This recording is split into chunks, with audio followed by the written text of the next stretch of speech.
Outnumbered. I'm Andrea Tantaros, and here with us today, Sandra Smith, Kimberly Guilfoyle, political commentator and national spokeswoman for the Libre Initiative, Rachel Campos-Duffy. And I'm going to say, we're outnumbered by your bio Drive points. safely.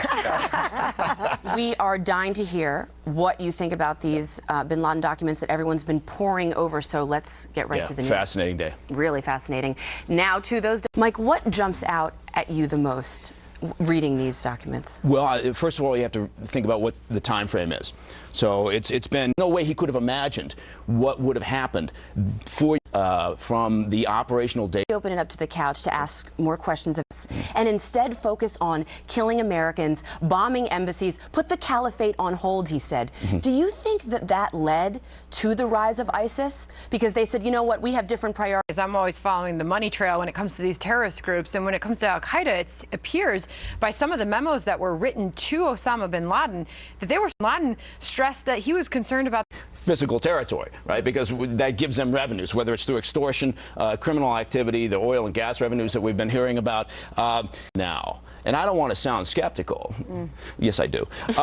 But the first thing you do when you sweep up all this material is you immediately look for actionable leads, right? You immediately look for, oh, that's the compound in About calling. 3.5 years on, we're now seeing some of this material. And I can't help but think that the reason this is happening is because the administration needs some good news. They're doing a deflection, which they have done many times in the past. To remind the American public of their biggest... Now we're in a worse position than we were before, and despite the gains that... The interesting things that came out of this was, you know, who knew that terrorists... And that I've talked to in the intelligence community and people at your organization, not just about putting ground troops down. That isn't necessary. People jump to that as, oh, okay, well, this is the ultimate extreme, but there's many strikes that we've been doing. That's a good thing that the administration is conducting without people on the ground, and we're not going to get the Iraqi army to Mike, can I ask you about these things? I mean, we're finding out. But drones specifically, I mean, besides the rise of... You see the concern that it raises, and he works really well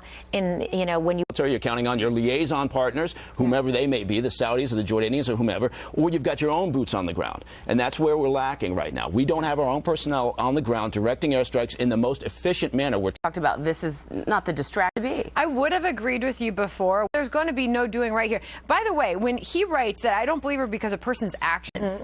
Yeah. Okay, Mike, what do you think about this? I mean, she knew what she was doing.